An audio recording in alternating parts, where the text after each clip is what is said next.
The Jackson Police Department received a pretty generous donation this past week from Jackson schools. Staff over at Lyle A. Torrance Center reached out to the police department to donate sensory backpacks. As Fox 47's Alexis Ware tells us, it's all about helping people on the autism spectrum.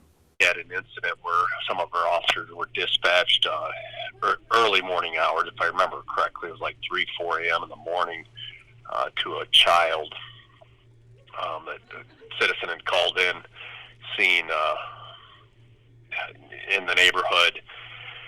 And as we investigated, we found the child and determined it was a nonverbal speaking child with an autistic child. The Jackson Intermediate School District helped reunite the boy with his family. It then helped police by giving the department sensory backpacks to use when dealing with people on the spectrum. They're packed with noise-canceling headphones, a picture pack for students to be able to point and communicate their needs, and toys to calm the students down. ISD presented these to the Jackson Police Department, and they've supplied enough to where we keep them.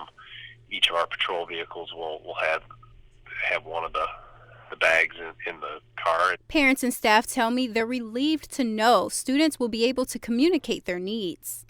I couldn't be happier. Like, it really, I couldn't imagine being in the situation of my son, having to deal with the police department, or, if something was to happen to my wife and I. Jason Feldy says his son has escaped from their home before and ended up at a neighbor's. He says having the police department equipped with tools to help them communicate with people on the autism spectrum is something the community really needed.